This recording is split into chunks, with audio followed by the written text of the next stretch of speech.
kita sebut alam gaib, dan serial satunya lagi kita sebut satu dunia lain alam. Di balik nama tentu ada maksud. Materi kita pada kali ini sebagai pembahasan yang pertama, pengenalan serial ini sekaligus penjabaran sebab-sebab niatan kita untuk mengadakannya. Ya, jadi kita punya alasan membahas perihal ini. Kemudian yang kedua, kita akan berusaha memahami hakikat ma'nawiyah dari lafal jin itu sendiri sesuai dengan pemahaman yang benar. Setelah itu baru kita akan membacakan sebagaimana yang Anda janjikan di status Facebook. Kita memilih sekitar 5 atau 6 dari tulisan cerita dan faedah dari beberapa ikhwan yang bercerita. Sebagian ada yang japri, ya, sebagian ada yang melalui komentar Facebook. Akan Anda bacakan dan akan Anda beri tanggapan insyaallah.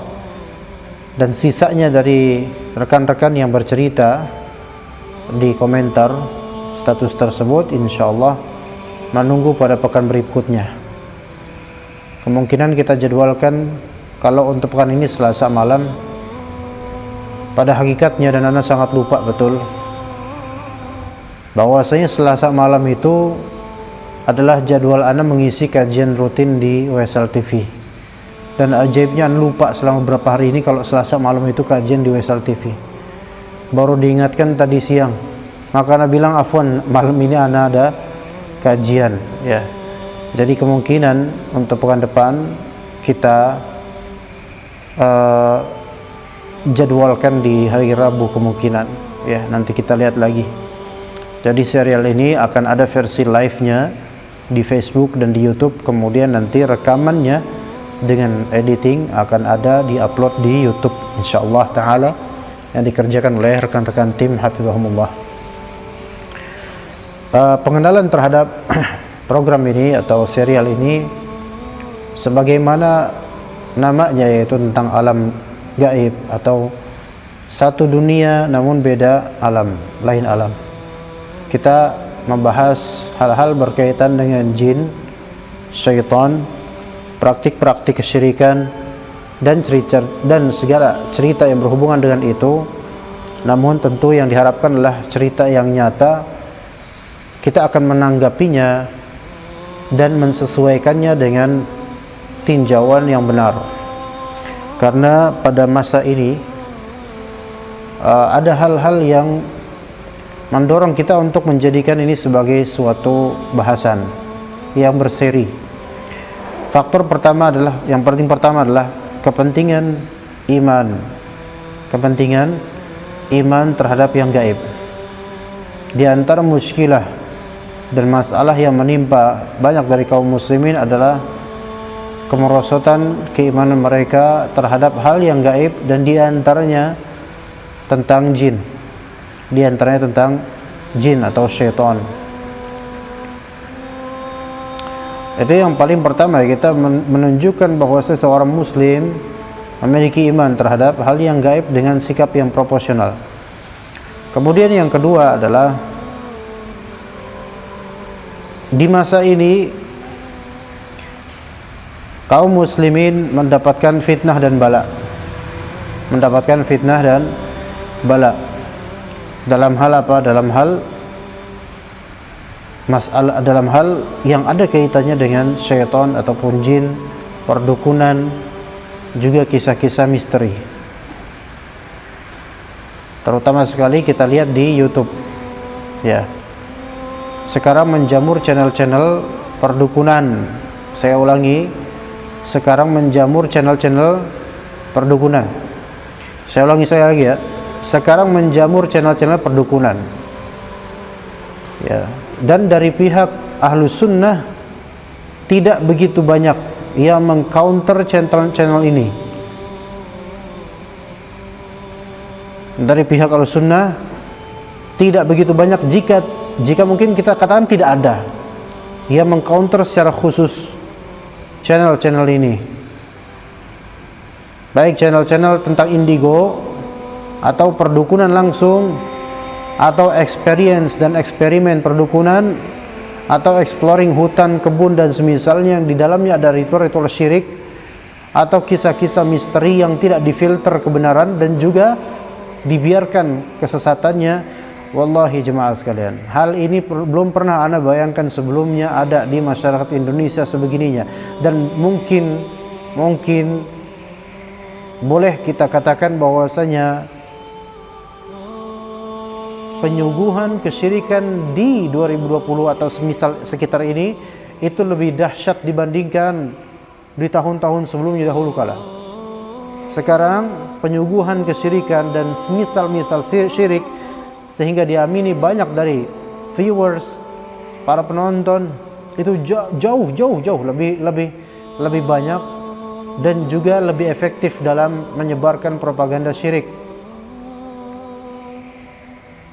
Ya, maka di sini kita ingin betul-betul merealisasikan adanya, dan ini merupakan fardu kifayah. Jika tidak ada yang membahas dan mengklarifikasikan kebenaran, kecuali beberapa rekan peruqyah yang mereka alhamdulillah memiliki channel yang berusaha memberantas dan mengklarifikasi masalah kesyirikan, itu jazahumullah khairah. Ya, tetapi tentu baik mereka ataupun kita tidak lepas dari kesalahan. Ya, masih ada hal-hal yang perlu dikritisi. Ala kulli hal, program atau serial ini lebih utamanya setelah mensuburkan keimanan terhadap hal gaib, kita berusaha untuk meluruskan banyak dari kisah, cerita, pemahaman dari kaum muslimin, sehingga menjadi penyeimbang, jika itu mungkin bisa menjadi penyeimbang terhadap channel-channel yang sangat subur, menjamur, dan banyak sekali penggemarnya, sehingga menggeserkan pemahaman dari akidah yang benar menuju kesesatan yang nyata. Maka kita memohon kepada Allah Subhanahu wa taala agar menjadikan ana sebagai hamba Allah taala yang istiqamah dalam keimanan dan membantu diri ana yang lemah ini dan juga rekan-rekan sekalian untuk memahami akidah dengan benar. Kalau misalnya ditanggapi oleh sebagian dari rekan, misalnya, untuk apa membahas masalah jin? Maka pertanyaan ini adalah pertanyaan yang justru perlu dikritisi, ikhwah sekalian. Kalau ditanya untuk apa membahas jin, sama pertanyaan seperti untuk apa membahas malaikat. Sedangkan jin ataupun malaikat disebutkan dalam Al-Quran dan As-Sunnah, dan hadis-hadis bertebaran tentangnya. Hidup kita tidak lepas dari hal-hal yang gaib, nggak lepas. Maka membahasnya itu ada kepentingan tersendiri. Membahas tentang malaikat, namun membahas tentang jin dan syaitan itu ada kepentingan tersendiri selama kita tidak berlarut di dalamnya dan tidak memfokuskan hanya padanya. Dan kita tidak hanya membahas jin atau syaitan. Bisa dilihat di playlist kita di YouTube misalnya, apa saja yang kita bahas dari kitab-kitab. Dan ini hanya satu serial dari sekian serial kajian kitab yang kita selenggarakan. Sebagaimana disebutkan oleh Profesor Umar Sulaiman Al-Ashqar rahimahullah ketika beliau menulis kitab Alamul Jin wa Syayatin, alam jin dan syaitan-syaitan. Ya, beliau menyebutkan dengan kalimat yadhunnu ba'dun nasi anna al-kitabata fi hadzal mawdu'i min qabil at-taraf al-ilmi, bahwa saya menulis sebagian orang itu menyangka bahwasanya menulis hal yang bertemakan seperti ini, seperti hal yang bertemakan jin, itu adalah at-taraf al-ilmi, yaitu kesia-siaan keilmuan. Ya. wa yahdithu haula'i an yamurra al-insan bi hadzal mawdu' mururan 'abiran fala ya'khudhu min tafkirihi illa qalil. Mereka yang seperti ini, mereka menginginkan orang-orang itu melewati tema tentang jin ini dengan sikap melewati begitu saja tanpa adanya fikiran sedikit pun. Nggak ada pikiran tentang jin, nggak ada. Ya. Dan kemudian dikatakan wa haula'i yadhunnuna anna al-fa'idata al-marjuwata min wara'i hadhihi ad-dirasati mahdudah. Mereka menyangka bahwasanya faedah dari pelajaran mengenai jin itu faedahnya terbatas sedikit mungkin, wa annal jahla bihi la yudhir, bahwa saya kebodohan tentang alam jin itu tidak bermasalah. Ikhwas sekalian rahimakumullah, yang membuat banyak orang terjerumus sekarang ke dalam kesyirikan akbar rata-rata disebabkan mereka kacau konsep mereka tentang masalah jin. Ya, maka kita perlu meluruskan dari kisah-kisah. Kita lihat ada yang tidak lurus di kisah-kisah itu, ada yang perlu dikritisi, ada akidah yang perlu diluruskan kembali. Makanya dikatakan kalau misalnya seseorang setiap hari membahas tentang dagangannya, misalnya tentang pekerjaan duniawinya yang bersifat material, nggak masalah, mubah. Maka apalagi kalau seseorang membahas tentang alam atau pihak yang setiap hari hidup bersama kita, ya, hidup bersama kita setiap hari dan bercampur berbaur dengan kita di rumah-rumah kita setiap hari, makan dan minum bersama kita, dan kadang-kadang merusak diri kita, pikiran kita, hati kita. Siapa itu? Syaitan dari kalangan jin setiap hari. Berarti membahas tentang mereka ini memiliki kepentingan. Karena apa? Kehidupan kita nggak lepas dari itu. Hanya saja sekali lagi, membahas ini bukan berarti kita fokus dalam masalah ini setiap hari, enggak, bukan itu. Tapi ini sebagai jawaban sebelum ada yang bertanya, kenapa kok seorang dai sunnah membahas tentang jin dan macam-macam aja? Nggak ada macam-macam. Bukan masalah macam-macam. Kalau misalnya kita nggak memberikan bayan, lantas siapa? Nunggu ahlul bid'ah kemudian yang menantang. Kita lihat ada dai dan kita sebut dia dukun putih, yang sekarang sedang betul-betul diangkat namanya dan banyak yang memujanya, dan mungkin jutaan orang berfanatik pada dukun putih ini yang di YouTube-nya luar biasa, dan hakikatnya dia dukun putih, memberikan ijazah doa dan seterusnya, dan beragam kebatilan dari ritual-ritual yang bid'ah, kemudian menantang sana sini. Ya, ini sama seperti dukun putih versus dukun hitam, sama-sama dukun, bedanya warna saja dan kemasan saja. Yang asli masing-masing mengandalkan apa? Mengandalkan jin dan syaitan.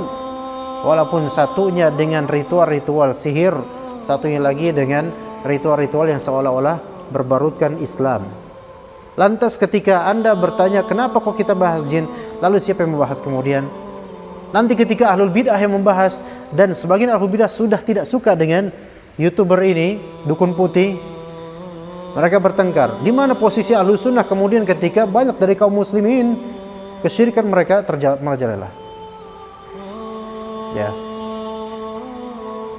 Padahal ini masalah yang berkaitan dengan kesyirikan, yang seharusnya pengingkarannya itu lebih besar lagi, karena menjerumuskan seorang kepada kekufuran besar.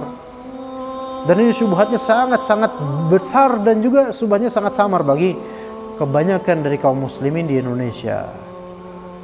Ya, itu diantaranya. Di antara faktor mengapa kita adakan serial seperti ini, ya ikhwas sekalian, sangat diperlukan. Jika merasa tidak perlu, atau merasa bahwa kita hanya yang penting cerita-cerita, enggak. Tidak seperti itu manhaj kita. Memang kita perlu mendapatkan kisah-kisah dan cerita tentang apa yang terjadi di lapangan, dan kita berikan ta'liq kepada cerita-cerita tersebut dan kita luruskan mana yang hak dan mana yang batil, sehingga orang-orang tahu, kemudian terbayangkan dan terjelaskan pada benaknya apa yang harus dilakukan, apa yang harus diyakini. Begitu ya ikhwas sekalian. Kalau kita lihat di YouTube sekarang, sehari bisa mencapai 100 cerita yang baru tentang masalah mistis dan kisah-kisah gaib. Sebagiannya mungkin benar, sebagiannya ngarang. Yang benar pun mungkin dibumbui dengan bumbu-bumbu cerita. Dan kalaupun memang itu benar terjadi, bisa menjadi syubhat bagi banyak orang. Maka kita perlu luruskan. Bukan kemudian semuanya terdiam dari kita, dan ketika ada di antara ahlus sunnah kemudian berusaha mengklarifikasi, malah bukan dukun-dukun yang kita serang, tapi ahlus sunnah yang kita serang. Ini penyakit di antara kita ikhwas sekalian. Kebiasaan kita seperti itu. Yang lebih parah dan jauh lebih fatal dari kesyirikan, selamat dari lisannya. Sementara di beberapa masalah furu' itu enggak selamat dari lisannya, Allah musta'an. Ini berarti salah dalam bermanhaj. Walaupun mungkin yang dipelajari adalah manhaj, tapi kita perlu tahu sikap. Dan yang kita lihat setiap hari ya ikhwan, Anda kabarkan kembali, setiap hari di YouTube 100 cerita atau lebih yang berkaitan dengan jin, dan Anda riset sendiri. Yang mungkin sebagian benar, anggaplah seluruhnya benar, anggap seluruh cerita itu benar, anggap seluruh cerita tersebut tanpa bumbu. Tapi siapa yang menonton? Ribuan, ratusan ribu. Dan setiap malam, terutama malam Jumat, selalu ada live streaming dari rekan-rekan YouTuber Indonesia meliput daerah-daerah angker misterius dan seterusnya, dan Anda riset sendiri. Dan betul-betul di situ betul-betul syubhatnya membuat banyak orang di zaman sekarang dari kalangan orang Indonesia yang betul-betul terkena fitnah ini ya kawan sekalian. Syaitan benar ada, jin ada, penampakan bisa terjadi. Tapi apa yang kemudian harus kita obati dari kaum muslimin ketika hal seperti ini menjadi populer? Ya, taib. Itu yang pertama ya kawan. Jadi mohon difahami mengapa kita adakan serial seperti ini, dan kita menginginkan dari dai-dai ahlus sunnah dan dari kalangan ahlus sunnah siapapun untuk berusaha memberikan cure dan medicine, pengobatan terhadap musibah ini di kalangan umat. Jangan nunggu peruqyah kemudian yang mereka membahas, yang sebagian dari mereka tidak mengenal ilmu tauhid dengan benar, dan mungkin sebagian dari mereka meminta bantuan atau dibantu oleh jin tanpa sadar dalam ruqyahnya karena metode yang tidak benar. Kemudian ketika mungkin ada rekan kita peruqyah kemudian berusaha menetralisir tauhid kaum muslimin dengan ilmunya yang mungkin sebagian ilmunya tinggi, dan berusaha memberantas kesyirikan di beberapa tempat, kita kemudian tinggal mengomentari itu enggak benar, itu ustaz peruqyah dan seterusnya. Kita hanya bisa berkomentar seperti itu, seperti kesyirikan merajalela menjamur di mana-mana. Dan kesyirikan yang sekarang lebih menjamur ya tentang masalah jin ini ikhwas sekalian. Masih banyak pesugihan, masih banyak orang minta-minta di kuburan, masih banyak sesajian di tempat sepi, keramat di kuburan, masih banyak. Ini bukan berarti membuat kita tergembosi untuk pesimis, bukan. Tapi tugas kita ini masih ada untuk memberikan edukasi kepada kaum muslimin akan hal-hal ini. Ya, ini agak sedikit firing, ya, agak sedikit berapi-apian muqaddimah. Tapi tenang, habis ini insya Allah dingin, karena ini belakangannya lagi hujan. Ya, jadi kalau anak cool dingin, anak tidur nanti jatuh, nanti anak tidur. Ya, jadi harus dipanasin dulu, ya, kita pemanasan. Habis itu kita dingin, anget dah enak, ya. Baik, kemudian kita maknai sedikit hakikat tentang jin, ya, hakikat tentang jin. Dikatakan oleh Syekhul Islam Ibnu Taimiyah rahimahullah dalam Majmu' al-Fatawa, al-jin summu jinnan lijinanihim yajtanuna 'anil absar ay yastatirun. Jin, mereka disebut sebagai jin karena tersembunyinya mereka tersembunyi dari pandangan-pandangan mata, yastatirun. Sebagaimana firman Allah Subhanahu wa taala, falamma janna 'alaihi al-lail, ketika malam itu menyembunyikan atau janna, ya, tersembunyi, ya. Jadi di sini malam bisa menyembunyikan banyak hal karena gelapnya. Dan memang jin itu menjelang malam, di saat sandekala, di menjelang maghrib atau pas maghribnya, sebagaimana kata Nabi sallallahu alaihi wasallam, ya. Itu banyak jin yang keluar mungkin dari persembunyiannya kemudian berusaha menggoda manusia. Bedanya dengan ins, manusia. Wal ins summu insan li'annahum yu'nasun. Ya, li'annahum yu'nasun. Manusia disebut ins karena mereka yu'nasun. Apa yu'nasun? Ay yushhadun. Yaitu disaksikan. Jadi kenapa manusia disebut manusia insan? Karena dari kata uns atau ins, ya. Nah, artinya adalah zuhur, yaitu tampak. Adapun jin tidak tampak. Ya, begitu. Akan banyak kemudian yang kita akan bahas kalau misalnya kita melihat ke lafal jin. Ya memang jin pokoknya dari segala materinya, dari jim, nun, baik dia jin, baik dia janin, baik dia junnah, baik dia jannah, baik dia majnun, maka semua itu pasti ada makna apa? Ada makna ketersembunyian atau ketertutupan. Contoh, jin tersembunyi, janin tersembunyi di balik rahim. Kemudian junun, kegilaan, majnun itu karena akalnya tertutup, disembunyikan. Kemudian ada juga junnah, perisai, tameng, menyembunyikan orang yang memegangnya di balik tameng tersebut. Kemudian jannah, yaitu kebun atau taman yang sangat rimbun sehingga menutupi bagian atasnya dari penglihatan menuju dasar dari taman atau rimbunan tersebut. Itu ya, jin, junnah, jannah, kemudian majnun dan lainnya, ya. Maka semua dari materi jin, nun, maka maknanya adalah apa? Ketersembunyian. Dan ini jin adalah makhluk di antara makhluk-makhluk Allah Ta'ala. Ya, ada yang muslim, ada yang mukmin, ada yang kafir, ada yang fasik, ada yang fajir, sama seperti manusia dari segi karakter keimanan. Ya, ada yang mukmin, ada yang kafir, ada yang fasik, ada yang fajir, ada yang munafik, dan ada yang mukmin sejati. Ada semua itu.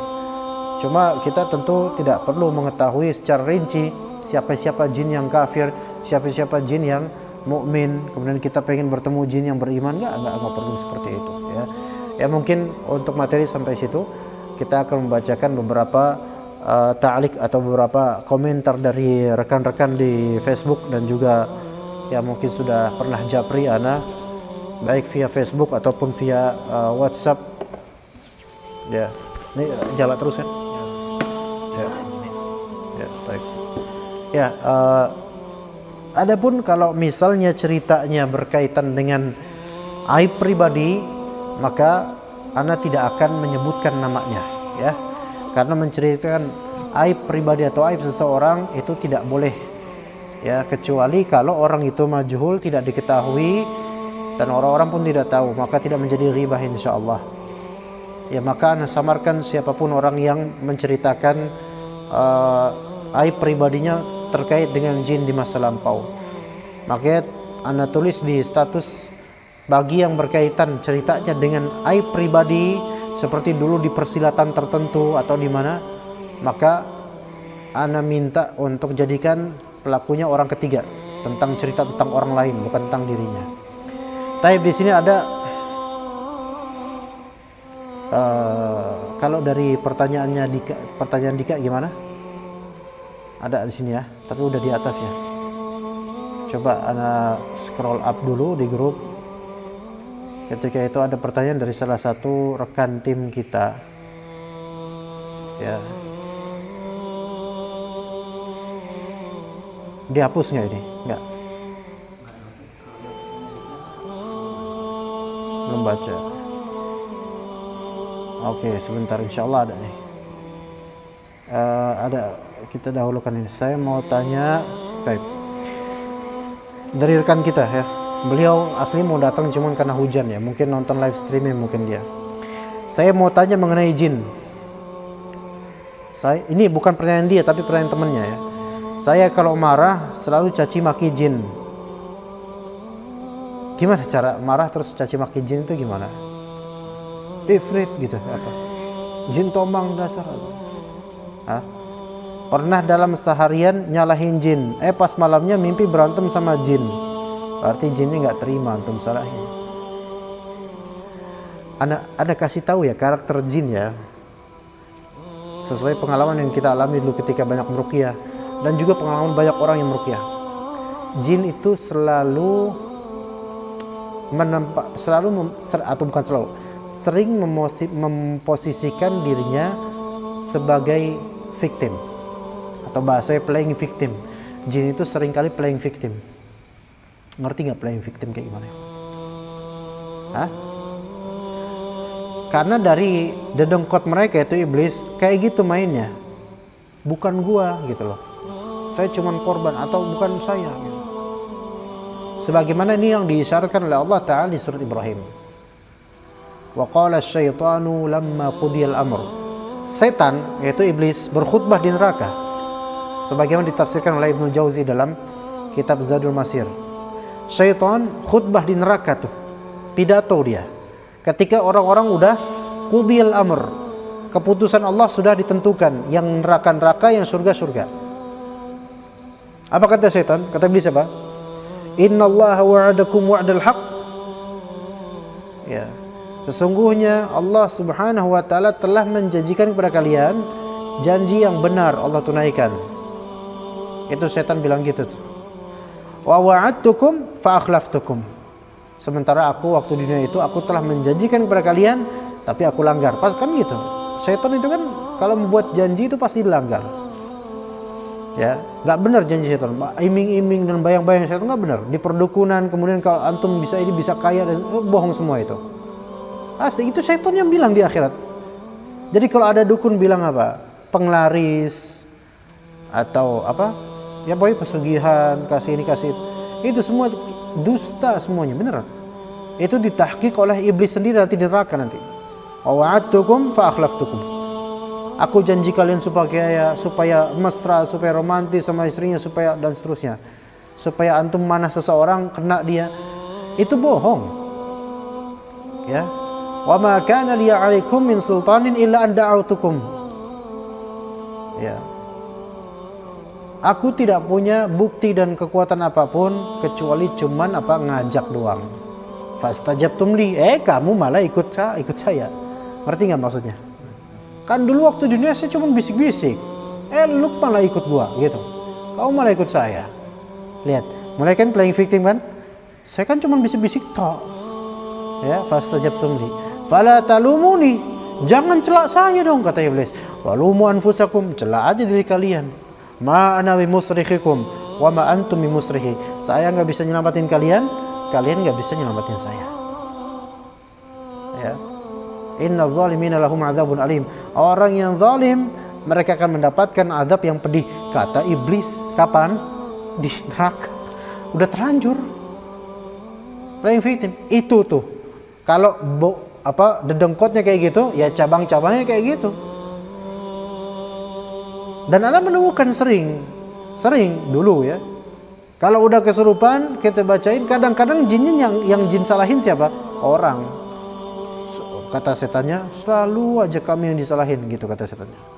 Padahal kan salah mereka. Kok mau aja ikut seruan kami gitu, mesti gitu jin. Ya. Jin nggak mau disalahin, padahal mereka sesat dan salah gitu loh. Ya maksudnya jin di sini ada setan ya. Pas malamnya mimpi berantem sama jin. Ya mau saya tanyakan.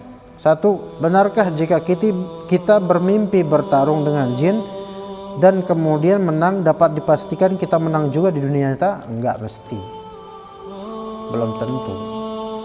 Di mimpi mungkin bertarung dengan jin bisa jadi murni khayalan dari jin atau memang dendam dari jin mungkin. Dua hal tersebut mungkin. Mungkin semata-mata godaan khayalan saja atau memang jin ini pengen mencelakakan antum melalui mimpi, bisa. Tapi semua itu dengan izin Allah. Kalau antum memenangi, peran antum sebagai khalifatul ard, sebagai manusia melawan jin di mimpi antum, dan menangnya ini karena antum membaca ayat kursi, maka alhamdulillah. Tapi itu tidak menjamin antum menang di dunia nyata. Kenapa? Karena di dunia nyata malah bisikannya bisa lebih ke syubhat atau syahwat. Boleh jadi antum menang di mimpi, tapi antum nggak menang di syahwat atau syubhat.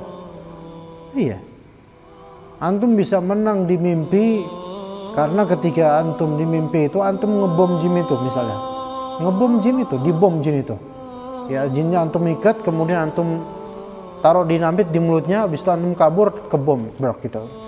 Ini khayalan di mimpi. Mungkin antum berhasil, tapi kemudian ketika antum di dunia nyata ternyata antum berpemikiran khawarij. Sama-sama ujung-ujungnya bom juga, ya. Tapi di sini siapa yang menang? Syaitan yang menang. Kedua, apakah mimpi saya itu akibat saya menyalahkan jin? Saya nggak tahu, ya. Jadi kalau marah selalu caci maki jin. Emang gimana cara nyaci maki jin itu gimana? Dasar setan, ya. Setannya marah, gitu ya. Saya kok didasar-dasarin, ya. Orang jin aja kalau misu-misu nggak pernah bilang dasar manusia, gitu. Ya, apakah kayak gitu caranya? Ya? Terus malamnya balas dendam jinnya gitu? Kita nggak tahu. Mimpi buruk apakah faktornya seperti itu? Kita nggak tahu. Wallahu a'lam. Ya, Anda nggak tahu. Ya. Kemudian ada pertanyaan, sebenarnya bukan pertanyaan, kisah dari rekan saya, ya. Ada, kita nggak sebutkan namanya. Kebetulan kakek dari ibu ana seorang dukun, kakek dari ibu seorang dukun, Allahul musta'an. Dukun putih istilahnya. Nah, ini dia nih. Kayaknya anak pengen bahas tuh kapan-kapan, ada tema di seri ini, dukun putih. Ya. Bukan baju putih dukun, enggak, dukun putih, ya. Nah, disebut dukun putih karena suka ngobatin orang yang kena. Ya. Kalau Ustadz ahlu sunnah, dia ruqyah dengan baik, disebut dukun enggak? Enggak. Tapi kalau orang-orang kayak gini disebut dukun kenapa? Karena ada jampi-jampi yang tidak sesuai sunnah, atau bisikan-bisikan, atau metodologi yang aur-auran, atau pemindahan penyakit ke ayam misalnya. Nah, ini dukun putih itu biasa itu, ya. Mungkin dari situ kecenderungan diri ana nih cucunya ke arah dunia gaib berasal. Nah, tadi karena karena kakeknya dukun putih, maka cucunya pun mulai agak cenderung ke hal-hal seperti itu, dunia gaib. Sekarang beliau sudah meninggal. Yang kabar dari bapak anak meninggalnya susah. Itu biasa kayak gitu, ya. Orang punya susu pakai jimat, ya, dukun lagi.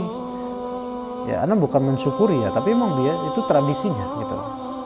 Kenapa begitu kok bisa susah meninggalnya? Allahu a'lam. Mungkin karena dosa, atau Allah. Beliau sering ngasih benda-benda gaib ke cucunya termasuk anak. Benda-benda gaib, ikhwan. Kalau ini maksud benda gaib enggak kelihatan, maka ini khayalan. Tapi kalau yang dimaksud benda gaib di sini adalah benda yang diisi oleh hal-hal yang bersifat gaib seperti jin, mungkin itu maksudnya, seperti keris. Ini keris, batu, taring harimau, ya, taring harimau tuh. Tapi ada yang palsu taring harimau itu kan, ya. Ada yang palsu gitu, ada. Tapi taring harimau itu memang dikeramatkan sebagian pihak dengan adanya khasiat tertentu. Dan memang karakter harimau itu memang dipakai oleh sebagian pendekar dan sebagian orang yang ingin rumahnya dijaga. Baik. Kemudian, dan pernah beberapa kali berkunjung ke rumah di Bondowoso, dan ternyata beliau memasang semacam pagar gaib berupa jin harimau tuh kan. Ya, jadi ada pagar gaib gitu. Pagar tapi gaib. Antum lewat enggak hancur tuh pagar. Karena gaib. Pagar kok gaib. Nah, inilah kebodohan orang-orang yang berdukun dan mempercayai dengan sesat akan hal ini. Wah, saya buat pagar gaib. Mana? Gaib dia, makanya nggak kelihatan. Hati-hati kamu. Ngapain ini nggak kelihatan? Jangan takut yang nggak kelihatan kayak gitu. Mana coba pagarnya? Mana pagarnya? Ya gitu kan. Mendingan bikin pagar beneran walaupun ngeluarin duit. Ya. Mendingan menggadaikan uang dapat pagar beneran daripada menggadaikan iman dapat pagar bohongan. Ya, pagar gaib. Berupa jin harimau. Jadi jinnya macan tuh mau, ya. Kenapa mau? Ya karena kalau hamster nggak seru ya kalau masa jinnya hamster. Ya. Biar ngeri gitu ya. Tapi memang hal seperti ini terjadi di sebagian orang. Dan sebagian orang yang kata indigo melihat tuh ada macan di rumahnya dia. Dan macan itu akan mengganggu orang-orang nanti, mengganggu tetangga dan membuat hubungan rumah tangga itu bisa retak. Itu di antara faedah punya jin maung, ya. Biasanya begitu tuh, nggak akur. Ana taunya dari teman ana yang bisa lihat tadi ya. Suatu malam ana mimpi melihat harimau dengan ciri-ciri tertentu dan ana sebutkan ke teman ana itu dan ternyata benar itu dia bilang. Kadang-kadang jin seperti itu. Dia ingin dianggap eksis oleh manusia sehingga kadang dia berusaha menampakkan diri di mimpi seseorang atau menampakkan diri di benak seseorang, di khayalan benak seseorang, yang mana perwujudan tersebut belum tentu wujud aslinya. Saya coba suruh teman ana tanya ke si macan, ngapain dia di sini? Dijawab disuruh ngejagain rumah. Ya. Gitu. Disuruh ngejagain rumah. Ya kan?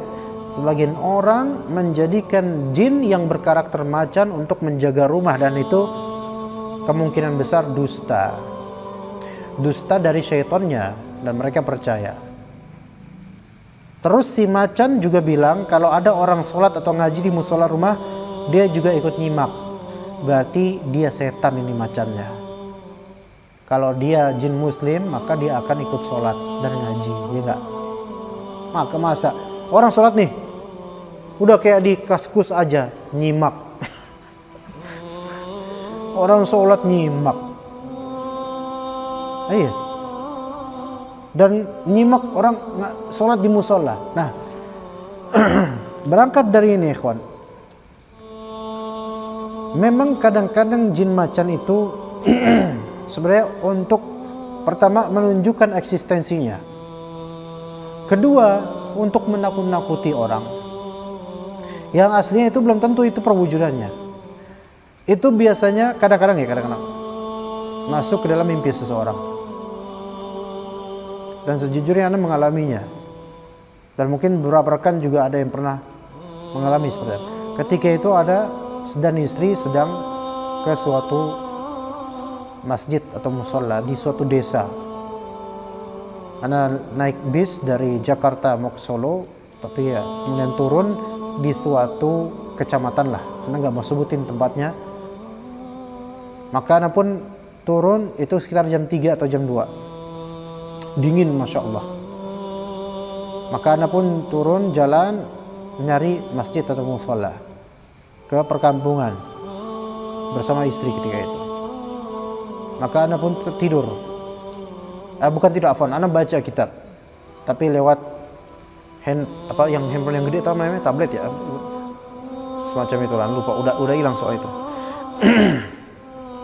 Anda waktu itu Anda ingat baca kitab Fathul Aziz Bisyarahil Wajiz karya Al-Imam Ar-Rafi'i. Walaupun Rafi'i sekarang nggak ada. Iqraran bihi wa tauhidanya lagi ada. Ya, Anda nggak tahu Rafi'i lagi nyimak atau enggak, Allah alam, sepertinya nyimak ya. Karena dia masih di toko sekarang. Kitab Fathul Aziz karya Al-Imam Ar-Rafi'i ya. Di bagian kitab Al-At'imah waktu itu Anda baca. Ya. Ini istri Anda kepala di paha Anda. Capek kan baca, dan itu dingin sekali ya, namanya dingin, kemudian ngantuk mulai tidur. Dan di tidur pun kemudian Anda diperlihatkan jin seperti ini. Dan klaimnya adalah apa? Seolah dia adalah jin yang ditanam sebagai penunggu masjid. Nah, taib. Ini kabar dari jin. Dan kita nggak bisa mengatakan itu tidak benar atau itu. Allah alam, Allah lebih tahu. Mau ditanam kayak mau di situ, tapi memang biasanya sebagian dari orang kampung itu untuk menjaga rumah, menjaga musola kadang-kadang yang masih banyak khurafatnya, itu mereka berusaha untuk membuat pagar gaib berupa apa? Berupa pembentengan seperti ini, macan, jin maung. Ya. Jin maung itu fungsinya kata mereka bisa untuk menjaga rumah atau bangunan, bisa juga untuk menjaga diri. Begitu.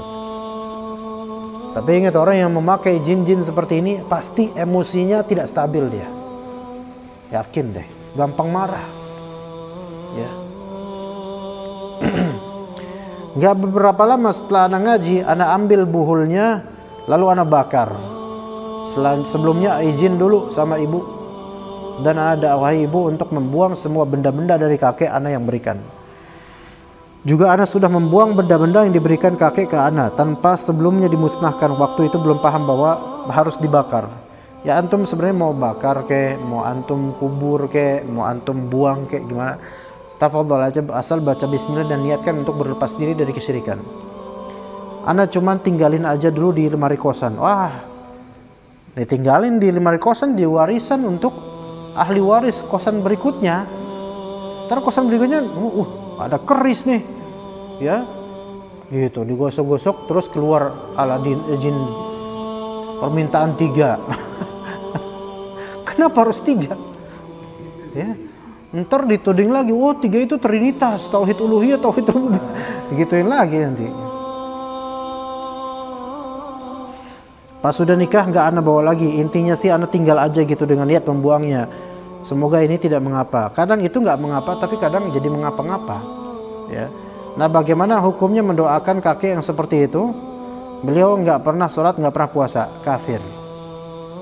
Haram mendoakan orang tua atau kakek yang tidak pernah sholat, tidak pernah puasa, kafir. Ya, apalagi ngedukun, kafir. Walaupun dalam perdukunannya mengobati banyak orang. Ini sudah ana kasih tahu ke penanya bahwa saya kakek tersebut kafir, antum nggak boleh mendoakan rahmat dan ampunan buat dia, karena dia mati zahirnya dalam kekafiran dan tidak ada pertaubatan dari perdukunannya atau pertaubatan kembali ke sholat, nggak ada. Ya udah, kelas, ya, gitu. Berikutnya, Bismillah. Ini kalau nggak salah ini dari seorang ummahat. Ya, dan ana samarkan namanya tentu saja. Afwan Ustadz, mau bertanya, mau komentar di status Ustadz tidak bisa karena tidak berteman. Ya, suami saya ngajak temannya ikut ngaji sunnah dan alhamdulillah sekarang sudah ikut.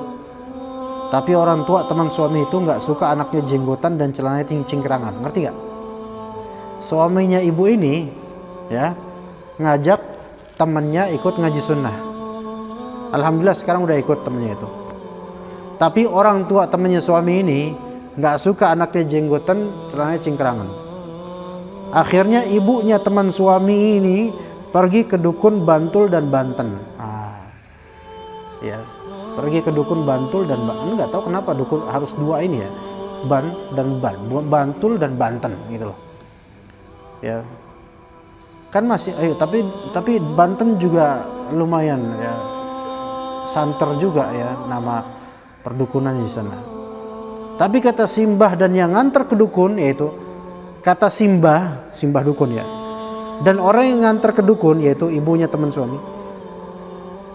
Katanya Pak, ada kata simbahnya Pak, dukune ora wani karo sensor. Ya. Dukune ora wani karo itu sama suaminya ibu ini. Ngerti nggak maksudnya? Nama suaminya ya. Pertanyaannya, apakah suami saya juga ada gangguan jin lain Ustadz? Nah ini, kok mbah dukunnya katanya nggak berani sama suami ibu ini? Kenapa jinnya kok takut sama suami saya? Karena suami juga pas tinggal di Klaten sering ditarik dari tempat tidur oleh sosok misterius. Atau bagaimana ya Ustadz ya? Kalau ditarik dari tempat tidur oleh sosok misterius, saya nggak bisa komentar. Karena waktu itu saya nggak ada di tempat ya, jadi nggak tahu. Ada apa? Dari yang biasa daun. Atau jangan-jangan ya. Ini belakang kebun ya, gelap.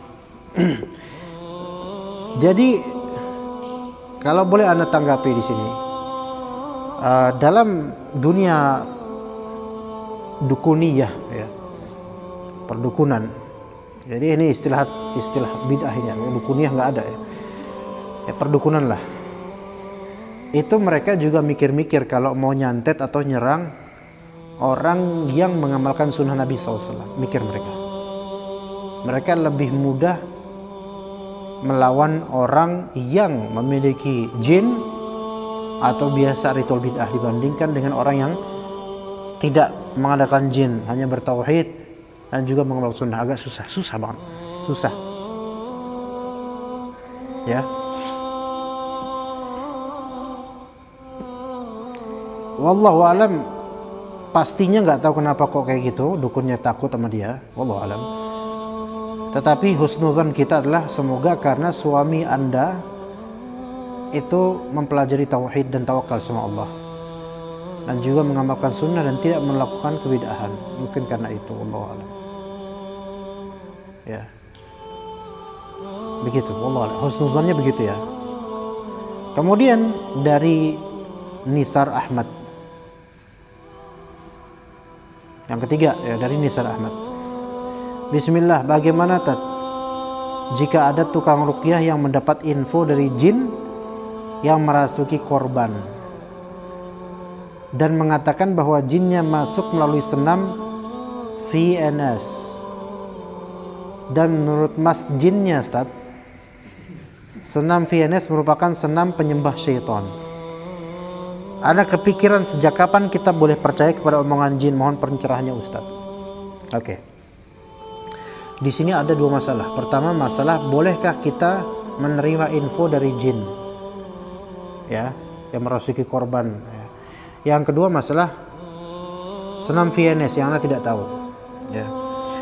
Yaitu di sini info dari jin yang merasuki korban bisa benar, bisa salah, dan kemungkinan besar bohong. Kita kan bisa benar, bisa salah, dan kemungkinan besar bohong. Ya. Kalaupun itu kebenaran dan ternyata ceramah itu jin, maka itu benar ketika memang itu benar. Namun hati-hati. Jin mungkin awal-awal dia tahu antum tuh orang benar. Jin itu kemudian ngomong agama, ngomong kebenaran. Tapi bisa jadi jin tersebut berbicara benar untuk step berikutnya dengan syubhat, sehingga antum mulai keikut dengan triknya. Ya, biasanya orang awam atau orang yang ilmu agamanya atau ilmu tauhidnya kurang itu gampang sekali kehasut dengan masalah ini. Kadang-kadang jin awal masuk itu kemudian nasihati dengan petuah-petuah, masya Allah gitu. Bahkan kadang-kadang dengan dalil. Ya. Dan antum percaya jin ini muslim nih karena dia hafal beberapa ayat Quran. Ya. Wong perkataan iblis aja ada yang jadi ayat Al-Quran kok, dihikayatkan oleh Allah. Maka maksud Anda di sini adalah apa? Betul, ayat Quran kalamullah. Tapi sebagaimana syaitan dari kalangan manusia ada yang menjadikan kalam Allah itu untuk menyesatkan manusia, ada pula syaitan dari kalangan jin yang mereka menjadikan Al-Quran itu sebagai penyesat buat manusia. Bukan karena Al-Qurannya, tapi karena istinbat dari jin ini. Maka hati-hati. Taib, kalau jinnya bilang saya ini masuk gara-gara amalan ini nih, senam VNS ini, mungkin benar, mungkin tidak. Kalaupun memang indikatornya benar kayaknya begitu, tapi antum nggak bisa memastikan gitu loh, bahwa saya betul dia itu masuk karena VNS. Mungkin saja ini pura-pura dan menyalahkan, menisbatkan masuknya dia itu kepada senam VNS ini. Nah kan bisa aja ngomong ini gara-gara senam VNS, bisa aja ngomong ini gara-gara dengan lagu metal, bisa aja ngomong karena ini gara dan seterusnya, bisa aja pura-pura. Ya tapi memang cerita-cerita seperti ini rata-rata memang jinnya mengaku, entah benar atau enggak pastinya, tapi kemungkinan besar benar ketika jin itu menyebut saya ini masuk gara-gara disebut ritual bid'ah. Contoh misalnya, sebagian dari saudara kita kaum muslimin, mereka itu kalau zikir ringkas. Tapi kalau lagu panjang. Panjang tuh. Tapi kalau zikir ringkas. Zikir yang memang ada atharnya, ada riwayatnya, seperti la ilaha illallah. Dipercepat biar makin banyak pahalanya. Dipercepat. La ilaha illallah, la ilaha illallah. Suatu ketika ada seorang kesurupan, jin wanita. dan dia mengaku namanya Laila. Wah, ini laki-laki padahal jadi perempuan. Jinnya ngakuin namanya Laila. Ditanya, kenapa kamu masuk ini? Ini salah orang ini nih. Jadi jinnya bisa benar bisa bohong ya. Ini salah orang ini nih. Saya kepanggil, lo kok bisa?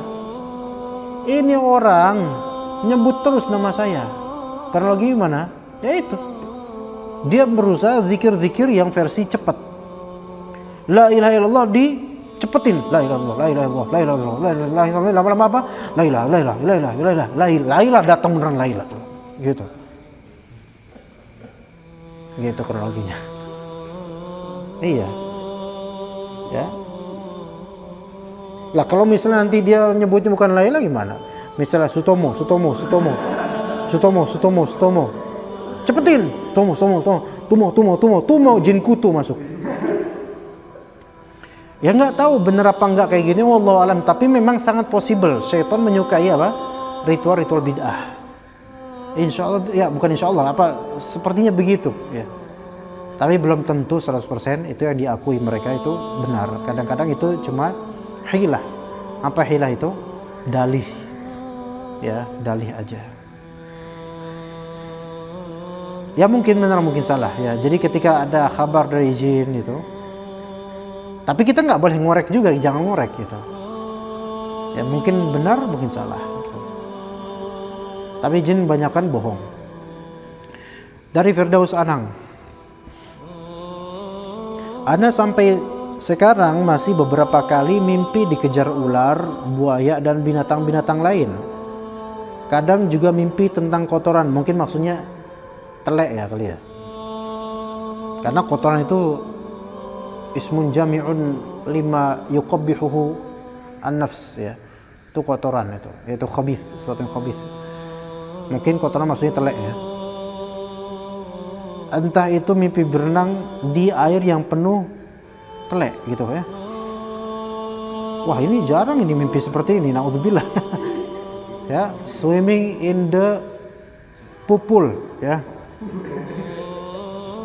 Atau mandi pakai air kotor.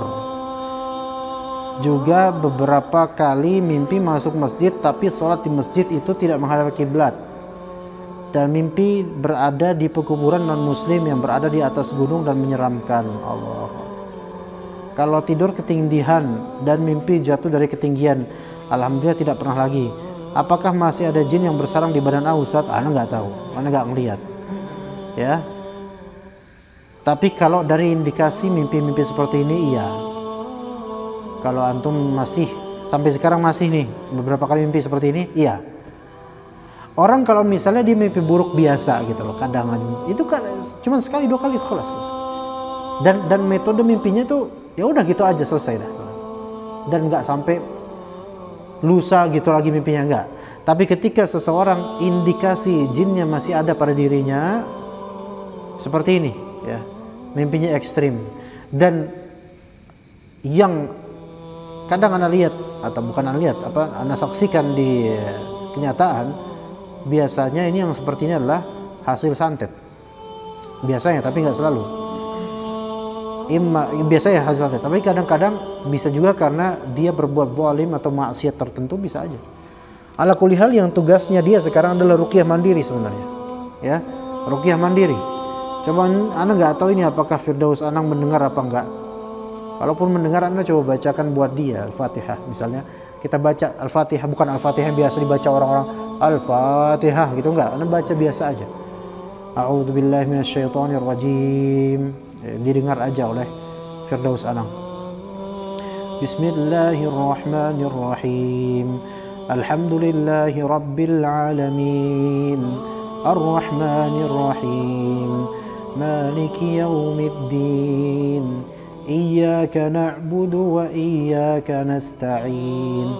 Ihdinas siratal mustaqim, siratal ladzina an'amta 'alaihim ghairil maghdubi 'alaihim waladdallin.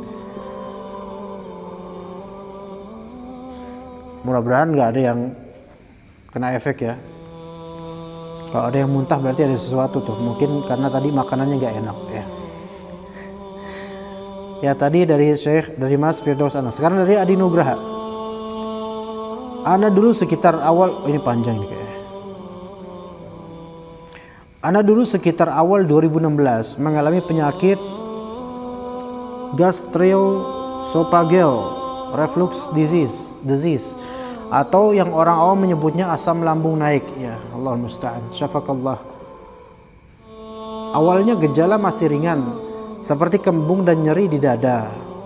Namun sekitar 2016 akhir gejala makin parah. Saya mulai sering masuk UGD karena nyeri di dada dan sesak napas akibat naiknya asam lambung ke kerongkongan. Sebelum makin parah ini, saya sempat ke Kalimantan Tengah untuk kerja proyek selama sebulan. Dan di sana saya mengalami kejadian seperti mendengar suara tertawa yang sangat keras di tengah hutan dan melihat wujud manusia yang kemudian terbang dan hilang. Wah, ajib ya. Ya mungkin. Ya, kita jangan bilang, oh enggak ada itu. Ya antum enggak lihat. Beliau yang mengalami. Iya.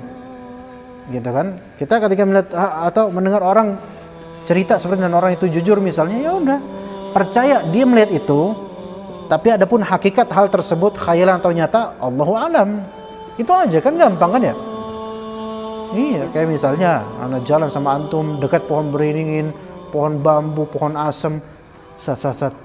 Ada yang gerak-gerak Ustaz. Apa? Daun semuanya bilang. Kalau itu kan nyata. Semuanya benar, iya, sahih antum, ahsanta, sadaqta. Ya. Jangan kemudian fa'ajibtu yaqul wa yusaddiqu. Ini hadis Umar ini. Ya. Tapi antum dia bilang, Ustaz, ada yang goyang-goyang di atas, kakinya goyang-goyang, gerak dua itu Ustaz. Daster putih. Ah, enggak ngelihat ana. Itu anda ngeliat, Allah yang ngeliat. Ya udah antum percaya aja dia ngeliat. Anda percaya dia melihat, tapi anda nggak ngeliat, gitu loh. Adapun benar atau enggak hakikatnya itu seperti itu, Allah yang lebih tahu, kan selesai kok kayak gitu. Ya. Kemudian kita kembali ke yang nanya. Penyakit saya ini kemudian makin memburuk. Puncaknya pertengahan Agustus 2017 saya opname di rumah sakit selama seminggu. Allah musta'an. Beberapa minggu pasca opname, saya masih belum begitu pulih, bahkan saya juga mulai sadar bahwa ada yang tidak beres. Ketika saya duduk di luar rumah pada malam hari, saya hampir selalu melihat bayangan-bayangan gelap yang berjalan lalu lalang. Nah, sebenarnya setahunan kebelakangan saya juga sudah mengalami ini. Tapi setelah opname ini saya makin nampak jelas dan membuat saya ketakutan.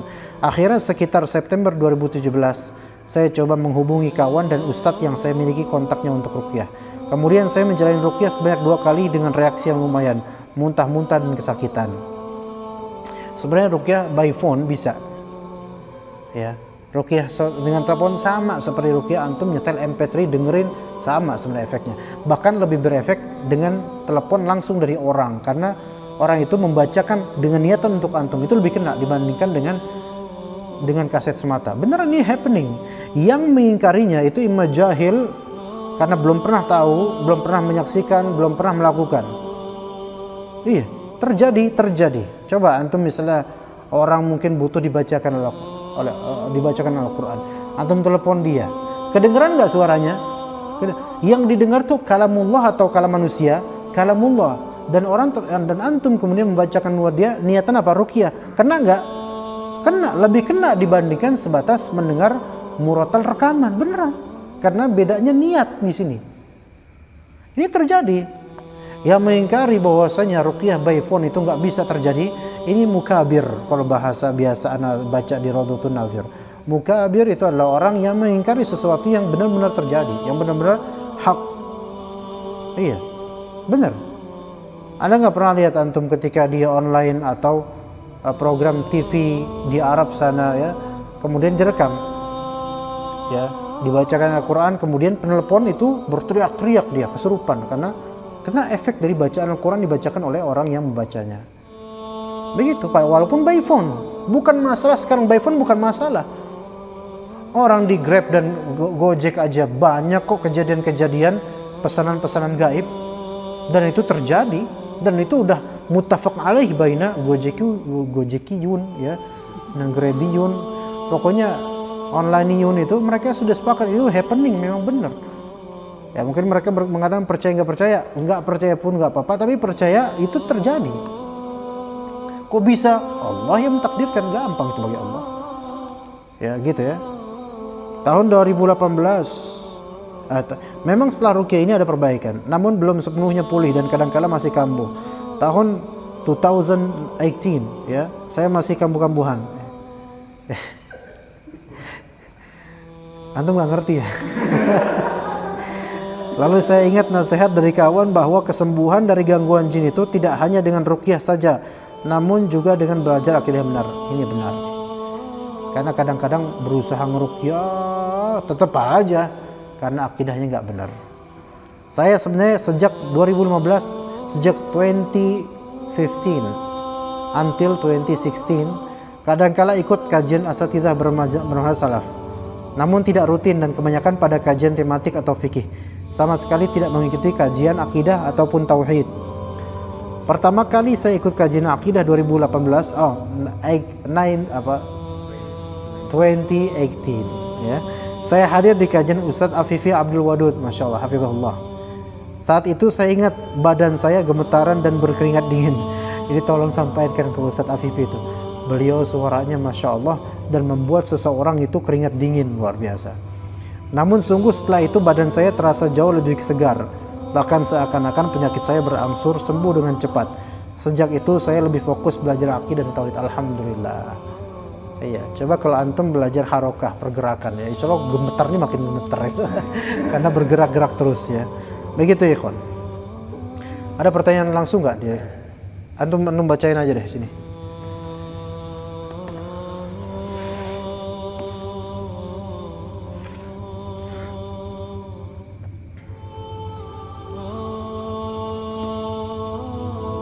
Ya. Di mana percaya? Di YouTube atau Facebook? Facebook. Di YouTube nggak ada? Nggak ada, belum cek. Dari Rahmatullah. Kayak Rahmatullah nanya terus dia. Apa kita blokir aja Pak ya? Hah? Kayak nanya terus lah. Tadi malam mukanya fikih nanya kita. Iya, tadi pagi juga. Tadi pagi juga tuh. Iya, kemarin tadi pagi nggak ada. Kemarin fikih Bidayatul Mujtahid nanya, Bidayatul Mujtahid ya? Iya. Sekarang tentang jin nanya juga. Sekali lagi kita beri warning ya, sekali lagi kita blokir dan kita laporin ke Facebook. Ya jazakallah khair Mas Rahmatullah. Tanya apa tuh? Assalamualaikum warahmatullahi wabarakatuh. Bagaimana cara menasihati seorang paman yang dukun? Dia sampai sekarang tidak sholat, puasa. Kami sudah menasihatinya dia agar dia sholat dan bertobat. Sekarang dia sakit-sakitan. Baik. Itu pernah ya? Ya. Allah Subhanahu wa taala Allah taala berfirman, "Wa anzir 'ashiratakal aqrabin." Dan berikan peringatan, peringatan kepada keluargamu yang terdekat, dan termasuk paman insyaallah termasuk yang terdekat. Nah, ketika masa sakit seperti ini, pada normalnya ya biasanya ini momentum emas untuk memberikan tausiah pada orang sakit dan hiburan untuknya. Hanya saja karena dia tidak pernah sholat, maka antum tidak bisa, kalau antum yakin dia tidak pernah sholat, antum tidak menghukumi dia sebagai muslim meskipun itu paman antum. Ya, antum berbuat baik pada yang menasihatinya. Tapi yang paling pertama adalah antum sering-sering mengajarkan tentang la ilaha illallah. Ya, tapi mungkin beliau tersinggung. Kok ditalkin la ilaha illallah? Kamu doain saya mati ya, gitu. Ya, taib. Antum ruqyah dia, bacakan Al-Qur'an. Pak Le atau Pak D, saya bacain Qur'annya biar tenang ya. Nah, gitu. Kalau dia menolak berarti syaitannya itu bergejolak dia. Tapi kalau dia memang on, oke, bacain lah. Berarti dia masih ada imannya, dan mulai itu lebih mudah untuk masuk kembali ke Islam. Karena dia kita hukumi kafir dengan tidak pernah sholat. Kalau antum yakin tidak pernah sholat beneran, dan kabar tidak pernah sholatnya dia mutawatir, maka khalas, bukan muslim sama sekali. Maka bagaimana cara mengembalikan dia menuju pemahaman Islam, kembali bertaubat dari segala dosanya? Mulailah dengan membacakan ayat Al-Quran misalnya. Ya ringan-ringan, qul huwallahu ahad. Atau mungkin nggak harus dengan formalitas, izin lo Pak, tak bacain ya ayat kursi ya. Oh, nanti ketahuan sama dia. Mungkin dengan baca bisik-bisik, a'udzubillahi minasyaitonirrajim, sambil megang tangannya, bismillahirrahmanirrahim. Kalau dia merasa tenang dengan itu, insya Allah pintu hidayah kebuka buat dia. Insya Allah. Hatta dia mungkin sebagai dukun. Tapi kalau ternyata dia malah melawan, itu syaitannya, dan itu ya membuat sulit beneran. Sulit. Ya cukuplah antum nasihati aja dengan bertaubat aja, Pak Le, tak bacain Al-Qur'annya. Yuk biar kita kembali ke Allah. Gitu. Ya, kembali ke Allah. Karena kalau antum langsung bilang, makanya Pak Le jangan jadi dukun. Nah, kalau kayak gitu malah nggak kena gitu loh. Nanti dengan cara kembali ke Allah, ya sama-sama kita kembali ke Allah, beribadah dengan benar, berjanji pada Allah. Kalau disehati nanti sholat berjamaah gitu. Insya Allah bisa, insya Allah. Semoga paman antum Syekh Rahmatullah itu diberi hidayah oleh Allah Subhanahu wa taala, dan juga kita semua. Ya. Safira Kirana. Bismillah, izin bertanya Ustaz. Ada kenalan anak yang hamil kembar. Lalu ketika lahir, anaknya hanya satu yang lahir. Ada seorang ustadz yang mengatakan anaknya yang satu lagi diambil oleh jin dan sekarang telah diselamatkan oleh jin muslim dan dirawat oleh mereka. Apa yang seperti ini betul Ustaz? Dan adakah kisah yang seperti ini di masa salaf dahulu? Itu ustadznya hebat banget ya. Ajib. Tahu dari mana itu infonya kayak gitu? Ya, jadi kembar. Brojolnya satu. Lah satunya kemana? Mungkin kembarnya ketika di USG. Begitu kan? Wah ada dua nih gitu. Beneran ya ada dua, alhamdulillah. Tapi ngebrojolnya satu. Kemudian seorang ustadz mentakwil bahwasanya satunya lagi diculik oleh jin kafir, kemudian diselamatkan oleh jin muslim dan dipelihara oleh jin muslim. Luar biasa ini.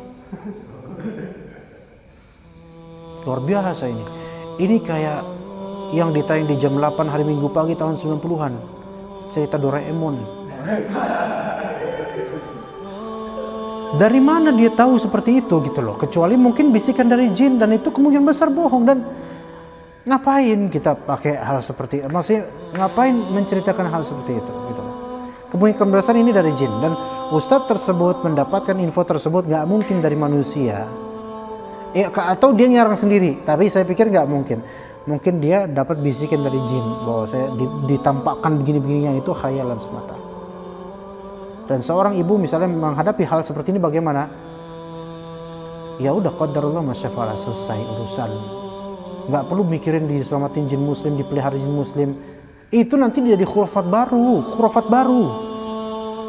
Ntar pada waktu kalau kita meyakini hal seperti itu benar adanya, suatu saat itu bisikan jin, itu triknya jin supaya kita memiliki cerita atau memiliki keyakinan anak kita itu satunya dititipin oleh Allah di alam jin. Ntar suatu saat apa? Kita bakal minta kepada Allah supaya dibalikin, tapi dengan cara wasilah apa? Minta sama jin tersebut untuk balikin anak kita. Dan itu khayalan semata itu. Iya. Sampai Fujiko Fujio aja nggak pernah bikin cerita seperti ini. Tahu nggak itu siapa? Ya pengarang Doraemon itu. Ana bilang ustadz yang ini perlu taubat itu dengan kedustaan seperti itu ya. Nggak ada yang seperti itu diculik. Ya diculik nanti suatu saat kita akan membahas tentang penculikan manusia oleh jin, itu ada ya, sahih itu ada. Tetapi dengan kabar kemudian diselamatkan jin muslim akhirnya dipelihara jin, Allah musta'an, gimana? Ya, khayal itu, nggak benar. Begitu. Pertanyaan selanjutnya dari Muhammad Arif Arido. Ustaz, kakek saya dulu pernah punya ilmu dalam tanda kutip sebelum meninggal.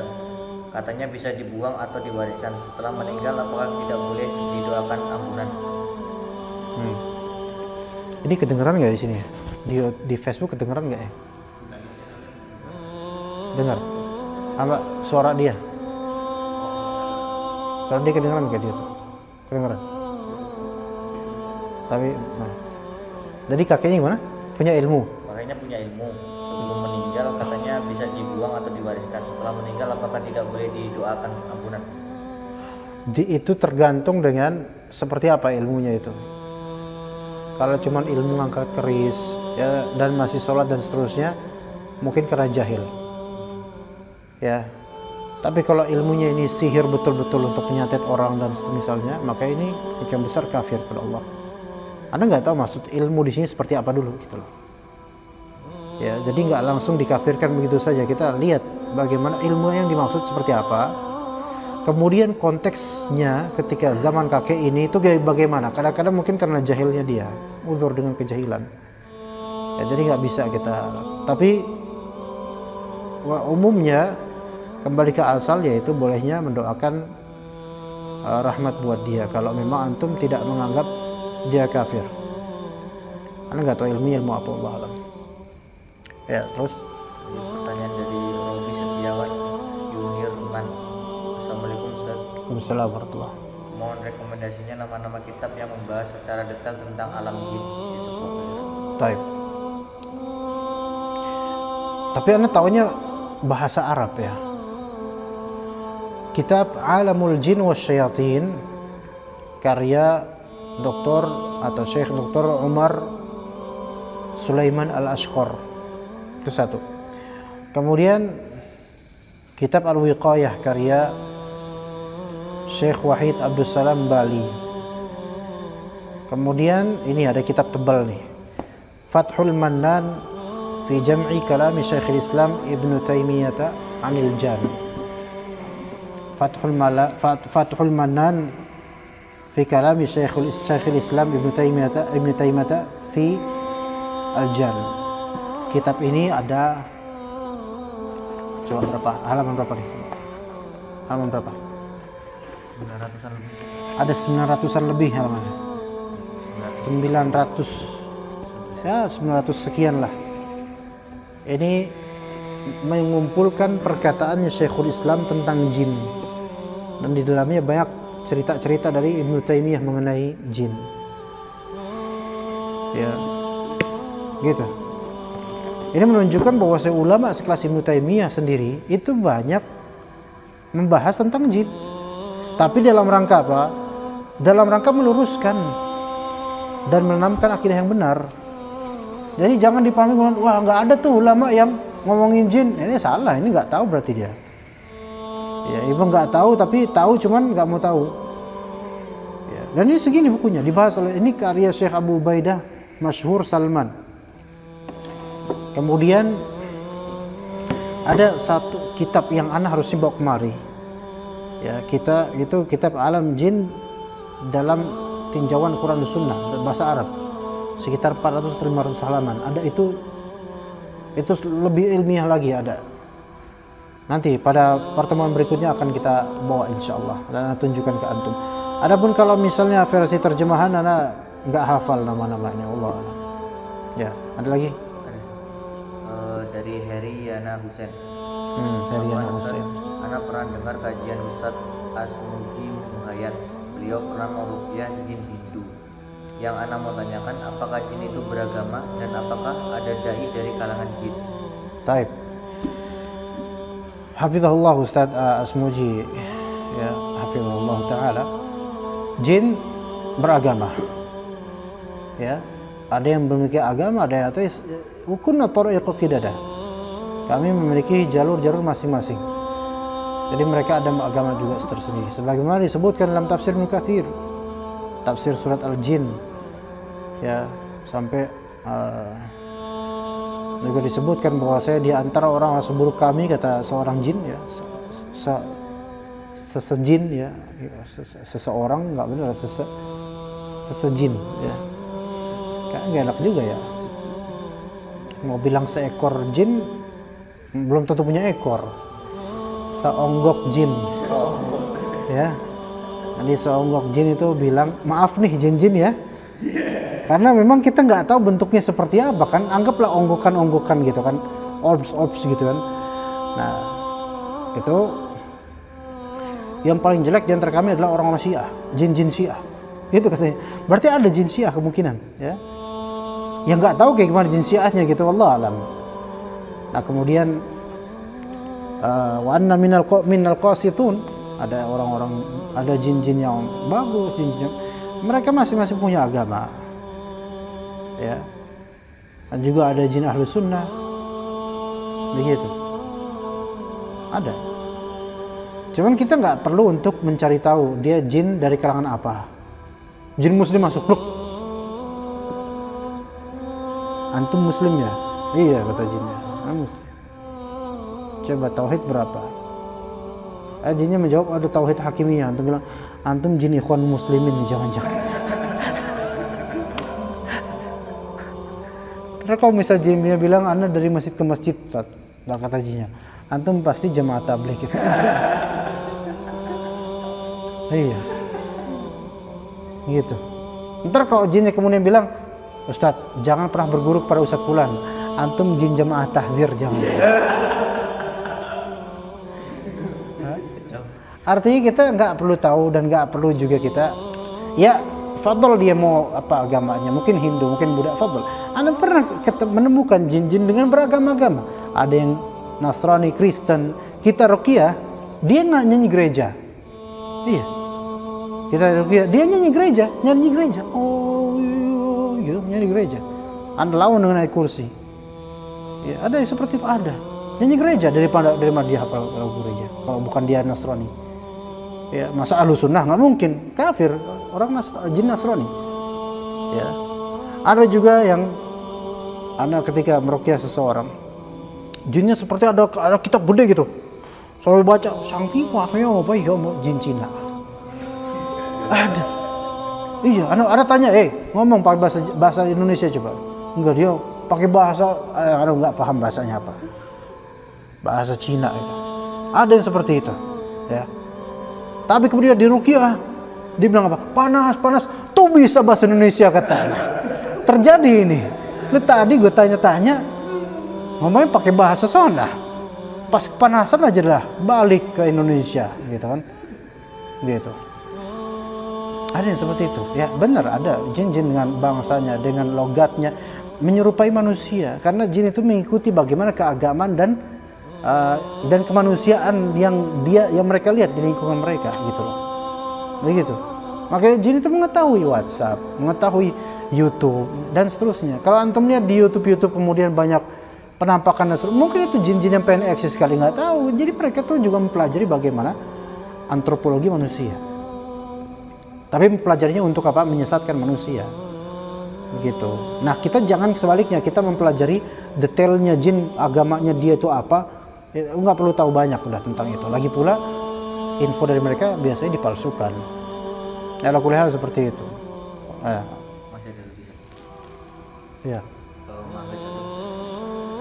Ambillah mangga jatuh. Masih kekut.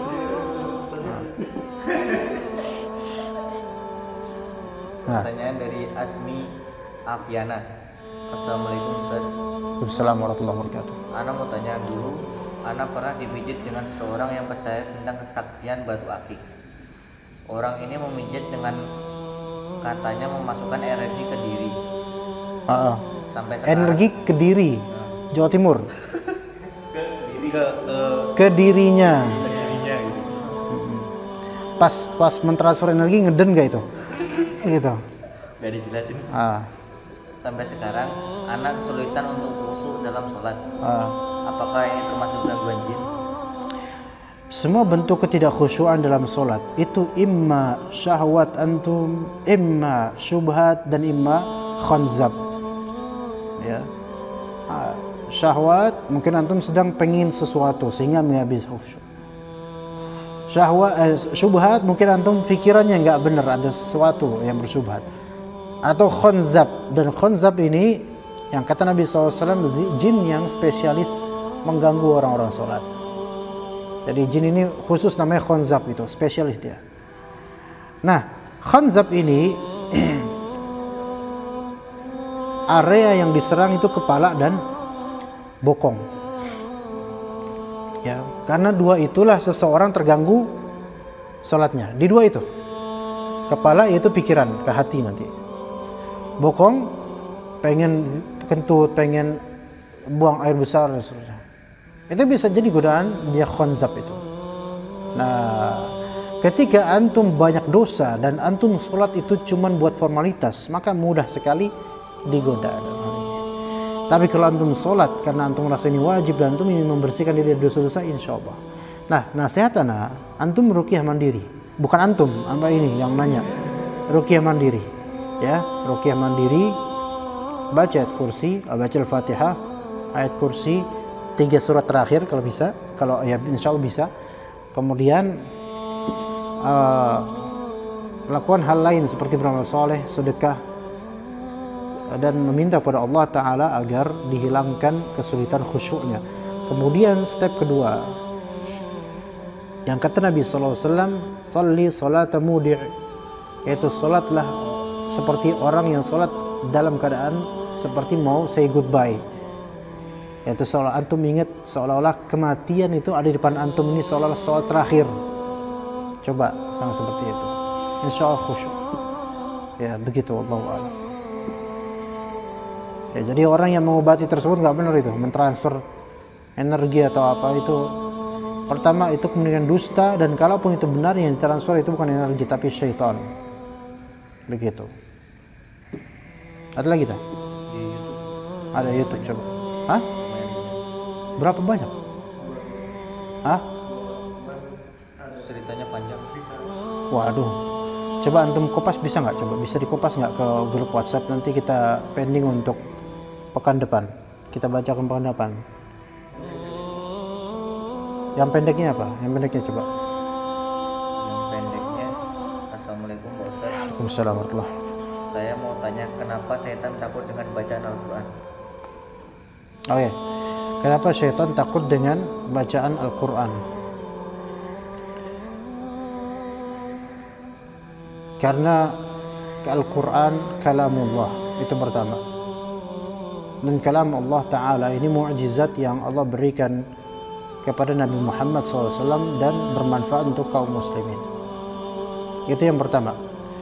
Dan Al-Quran ini disebut sebagai al-zikr. Inna nahnu nazzalna dzikra wa inna lahu lahafizun. Kamilah yang menurunkan al-zikr, Al-Quran. Dan kamilah yang menjaga Al-Quran, menjaga dari tahrif lafzi, dari penyimpangan atau penyelewengan secara lafal. Kemudian Al-Quran ini ya, dalam surat Al-Baqarah di awal-awal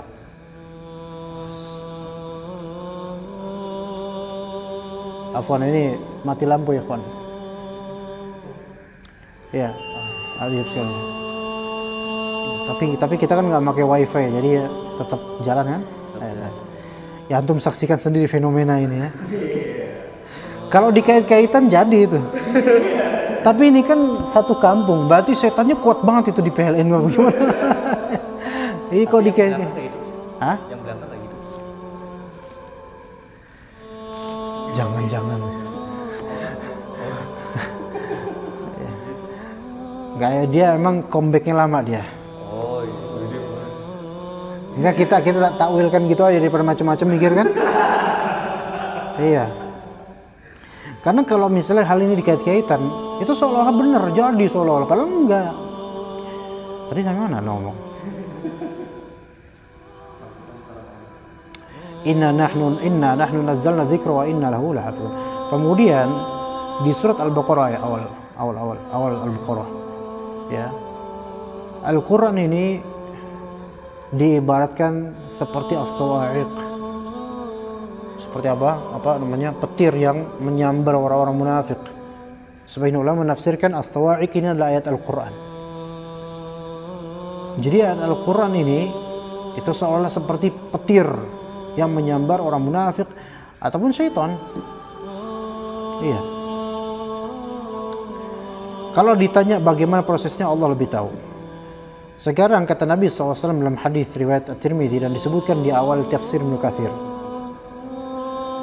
Ya, kalau misalnya antum digoda syaitan, jangan celak syaitannya, maka dia akan membesar sampai segunung. Ini gara-gara setan nih, senang setan. Tuh kan gara-gara gua lu akuin kan, kata setannya begitu. Ya. Ini pasti gara-gara setan. Ya senang dia dianggap gitu. Makanya apalagi kalau ternyata bukan gara-gara setan tapi di setan-setanin, akhirnya setannya merasa berjasa gitu. Makanya lampu ini baru nyala sekarang, jangan dibilang wah pasti tuh lampu ditutupin sama setan. Padahal setannya lagi nangkring nggak tahu. Kok gua? Kata setannya. Setannya bingung. Kok saya yang jadinya? Tapi nggak apa-apa dah. Dianggap ada gitu kan. Dianggap eksis. Enggak. Tapi kalau misalnya engkau digoda setan, coba baca Bismillahirrahmanirrahim. Maka dia akan mengecil seperti sekecil yang lalat. Tuh, dengan izin Allah. Ya, itu baru Bismillahirrahmanirrahim loh. Dan Bismillahirrahmanirrahim perkataannya saya itu adalah di antara ayat Allah Subhanahu wa taala. Baik, ini khilaf di antara ulama apakah dia di awal sebelum seluruh surat atau dia hanya di surat An-Naml perkataannya Sulaiman alaihissalam. Al-Qur'an Bismillahirrahmanirrahim merupakan salah satu ayat. Ya, makanya antum sebagian ulama mengatakan makruh hukumnya membaca bismillah di dalam WC. Iya, karena Bismillahirrahmanirrahim pada akhirnya juga ayat Al-Qur'an. Tapi sebagian ulama membolehkannya untuk zikir, bukan membaca ayat Quran. Begitulah aku lihat. Ya, untuk yang cerita panjang itu bisa dikupas nggak? Di screenshot nanti insya Allah pada pekan mendatang mungkin hari Rabu akan Anda baca insya Allah. Sebenarnya kita lebih memprioritaskan yang mengomentari langsung di live streaming baik di Facebook ataupun di YouTube. Oke, di Facebook udah selesai. Ya, kita cukup sampai sini aja insya Allah. Ada lagi? Ada lagi? Dua lagi. Coba, dari mana? Facebook apa? YouTube. Coba. Yang dari pertanyaan dari Rido Rizky. Ustaz ingin bertanya, bagaimana tentang Ustaz Ruqyah yang berani mengatakan ini jin tertentu dalam beberapa kasus. Padahal tidak ada yang tahu perkataan gaib kecuali Allah. Sebagian peruqyah itu kadang-kadang memvonis ini jin nasab, ini jin korin, ini jin dan jun dan seterusnya ya. Bisa jadi benar, bisa jadi salah gitu loh. Yang perlu dipertanyakan adalah rekan peruqyah, dari mana antum bisa tahu ini jin nasab gitu loh misalnya. Nah, kalau ternyata itu dari pengalaman bahwa saya memang jin nasab tuh karakternya begini, ya itu mungkin benar. Tetapi tidak menutup kemungkinan salah gitu loh. Kadang-kadang jin pura-pura sebagai jin turunan dari luhurnya, belum tentu. Walaupun mungkin iya benar. Makanya kalaupun kita mengatakan ini nih jin nasab ini, itu jangan dipastikan benar itu jin nasab, belum tentu. Tapi bisa juga benar, bisa juga enggak. Wallahu a'lam. Jadi begitu. Ya kadang-kadang sebagian peruqyah hanya sugesti semata. Oh ini jin nasab, oh ini sihir nih, padahal belum tentu. Padahal bukan sih, belum tentu. Ada perempuan yang kemudian ya tiap hari nangis, ngerengek dan seterusnya, teriak-teriak, robek baju, robek ini dan seterusnya, kesurupan. Ternyata dia nggak kesurupan sebenarnya. Dia cuma pengen satu, pengen nikah, pakai stres gitu. Berarti bukan dari jin murni dia. Kemudian ditakwil oleh peruqyah ini gara-gara jin nasab. Bukan jin nasab, ini jin kawin, ini pengen kawin dia. Ya bisa aja kayak gitu. Jadi kita nggak bisa mengistinbat langsung pasti karena ini gaib. Cuma memang ada beberapa kriteria kalau kita pelajari sering meruqyah, itu kita bisa paham karakteristik jin-jin tertentu. Memang betul. Jadi beberapa peruqyah memang karena udah lama meruqyah, udah sering ya. Jadi kan manusia kan bisa belajar kan. Oh kayak gini triknya. Oke, iya itu benar bisa. Hanya saja nasihat ana adalah ketika antum merasa bahwa saya ini jin nasab, jangan dipastikan karena jin itu bisa berpura-pura. Gitu. Satu lagi. Udah habis ini terakhir pokoknya. Untuk yang nanya nggak ditanggapin lagi. Pertanyaan dari Muhammad Syahri. Ustaz mau tanya, perlukah membaca Al-Quran dengan niat membakar pada orang yang kesurupan karena jinnya keras kepala? Iya. Membaca Al-Quran dengan niatan membakar jin yang ada di orang tersebut, tafadhol silahkan. Tapi sebenarnya tanpa perlu niat membakar pun, antum cukup bacakan Al-Quran dan minta sama Allah senjata atau apapun, maksudnya senjata di sini adalah azab untuk jin tersebut, itu lebih baik daripada antum menyatakan antum main membakar. Karena kalau antum menyerahkan sesuatu pada Allah, maka Allah memberikan yang terbaik. Ya begitu, itu lebih baik. Antum baca aja surat apapun, tafadhol. Ya. Tapi kalau misalnya antum bacakan kepada orang yang ruqyah ayat hutang, ya enggak relevan gitu loh. Ini kesurupan. Antum bacakan ayat hutang, nangis orangnya. Kok antum tahu aja Pak kalau saya punya hutang gitu. Ayat kursi ya. Al-Fatihah, seperti itu ya. Begitu. Lebih baik diglobalkan tanpa menta'yin dibakar. Tapi kalau misalnya dia meniatkan untuk menyiksa atau membakar jin ini, ya tafadhol, silahkan kalau niatan gitu. Wallahu a'lam. Ya, kita cukup sampai sini ya ikhwas sekalian. So kita ketemu pada hari Rabu mendatang.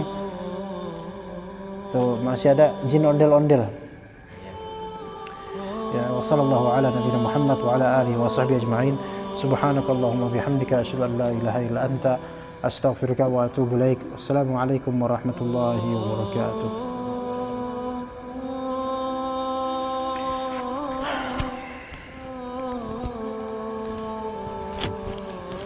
Mati.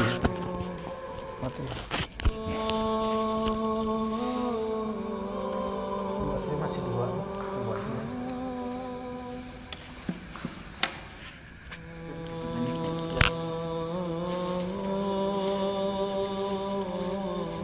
Dikam. Ini titiknya sama. Oh, dia tutup.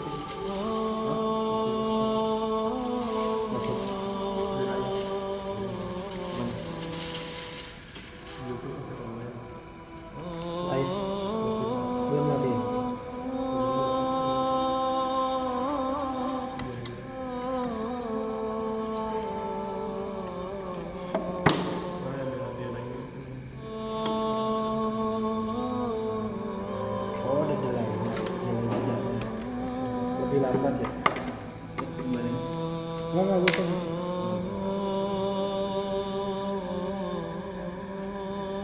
Gimana kalau misalnya setan banyak yang di itu 30 di 35 sampai 40.